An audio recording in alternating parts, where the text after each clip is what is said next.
Are you going to agree? Our freedoms are waning and we'll lose our liberty, slipping one by one until there's nothing left to see. Are you willing to stand with me?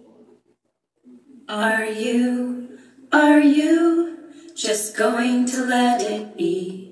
The ranchers are first, but brother, next it may be me. We all stand together or we'll hang separately. Are you going to the tree? Are you willing to be free? It won't get any easier to regain lost liberty. Strange things are happening in this land that once was free. So brother, I ask you, are you going to stand by me?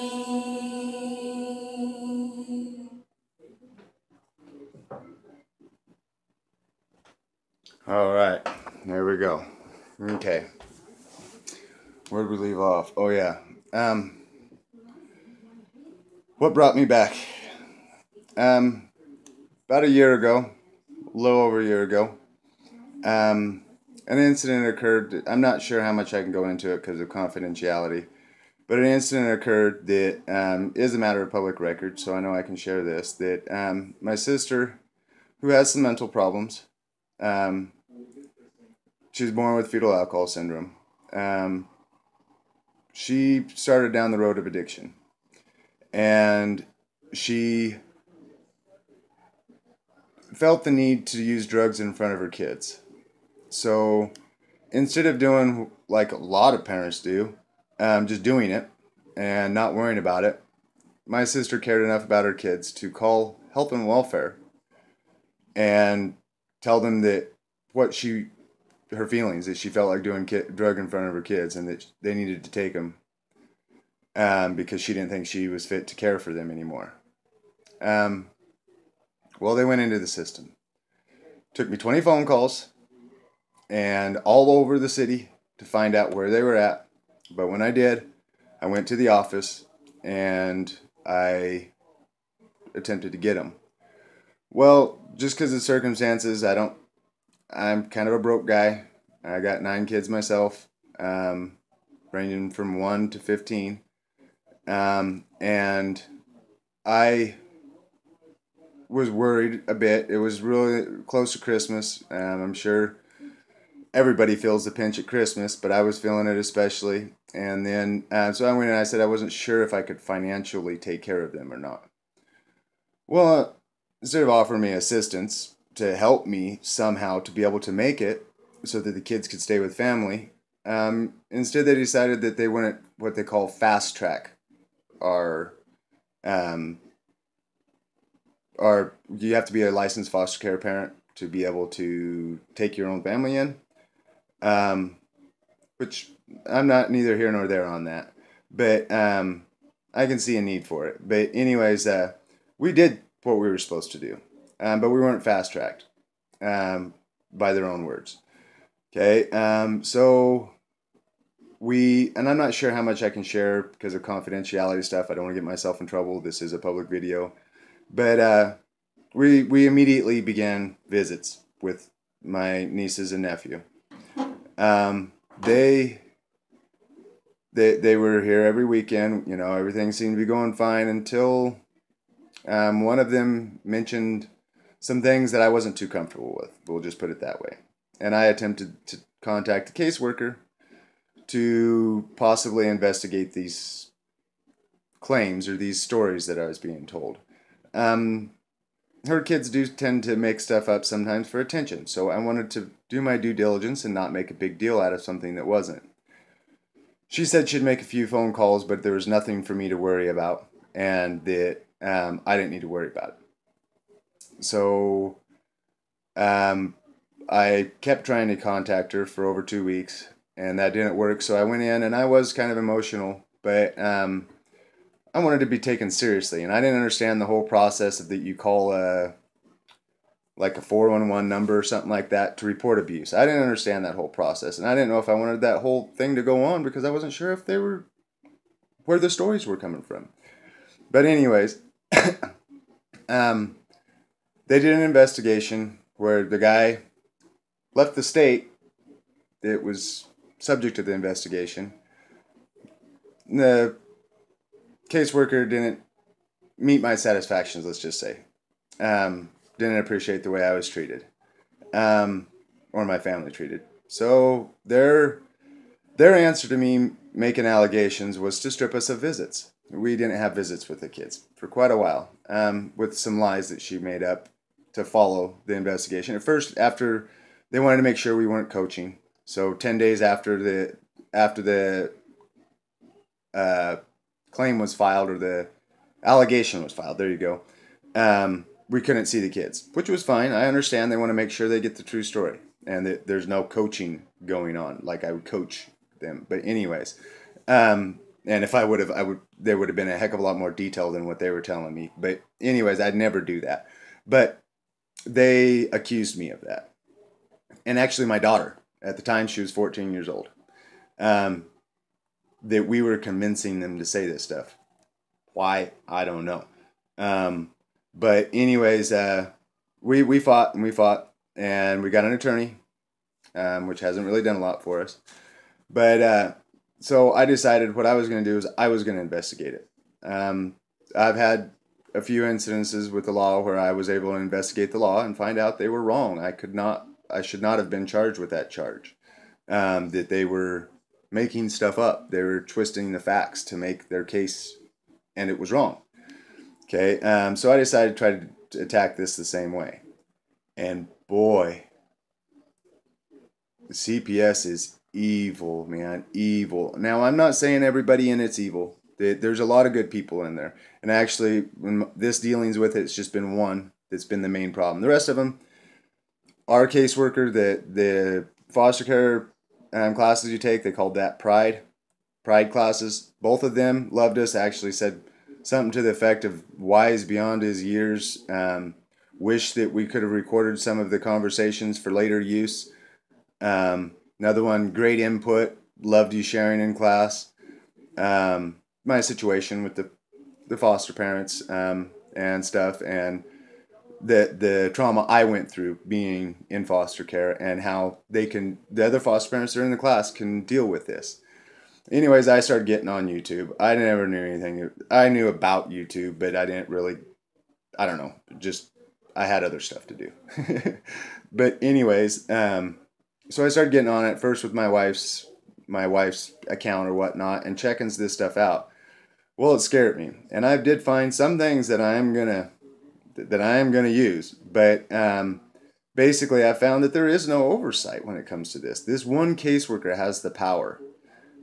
She's already openly stated that she will not place the kids with us. But see, she's lost a little bit of her power because there's another caseworker that deals with the permanency. So we're dealing with her now. She's young. I think this is her first case. But she seems like a good girl to me. Moral, I hope, moral. And that fight is going on. But in all that, I also was kind of led to find other things. First, let me go ahead and get into my spiritual beliefs so I can explain this better. I don't believe in religion. I believe that religion is one of the devil's greatest tools to separate God's people. We're arguing over stupid little things, whether we believe in this, that, or the other thing. If we all believe in God and we believe in, love God with all your heart and treat your brother as you would yourself, then the rest of the little stuff, it's like in the Patriot movement. Everybody has their issues. And not everybody believes what everybody else believes. But that's okay. That's what makes it great. That's what makes God great, is that there's a bunch of different issues in there that we can discuss, and we can fulfill our faith better and maybe find out we're wrong. We believe something that was wrong. And please, anytime if in anything I say, if I'm wrong, please tell me. I mean, back it up with some facts. I'm not just going to take an opinion, but please tell me. I don't want to walk around saying stupid stuff. but it's not true. But anyways, God kind of guided me through these YouTube videos. The more I got into it, the more I got into, the different conspiracy theories I thought at the time.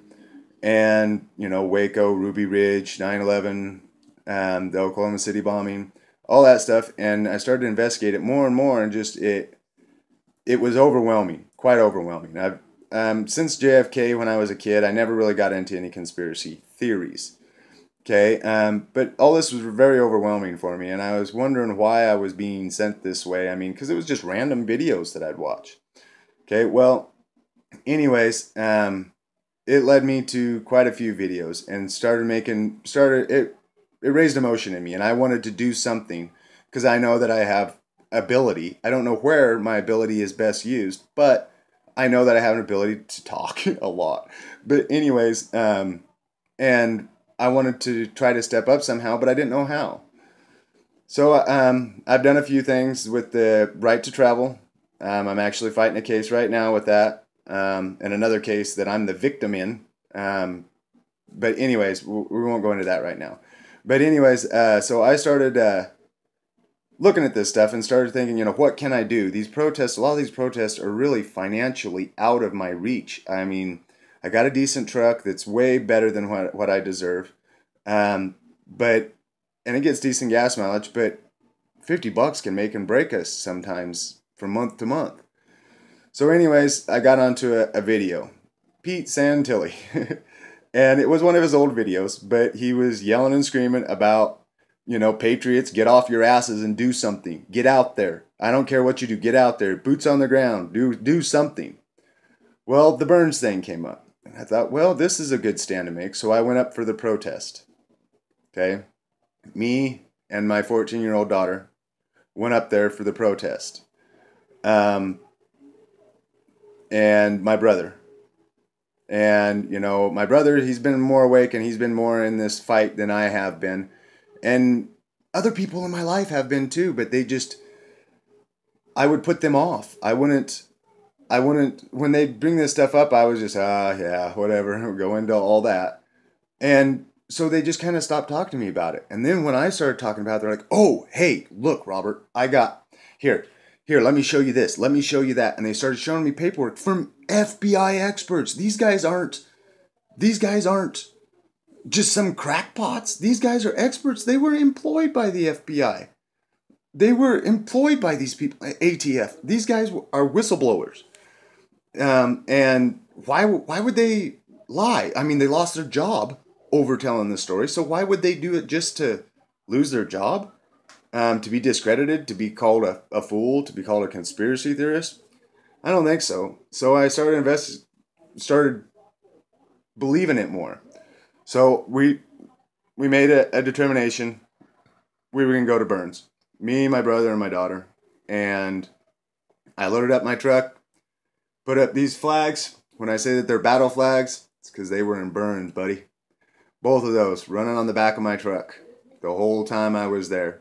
If you look through the media, you'll see my truck. You'll see me in this hat and actually in that jacket. I don't know if you can see it.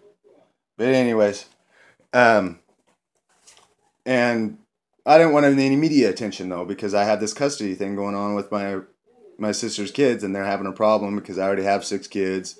To add 3 more, that's going to be 9. That's going to be too much for us to bear. I swear to you, my kids are the love of my life. And to add 3 more beautiful kids, it's a blessing. There's troubles, when they're all in a bad mood, all crying or something. But in the end, it's the biggest blessing I could get in the world. And 3 more to love, even better. They love me, I love them.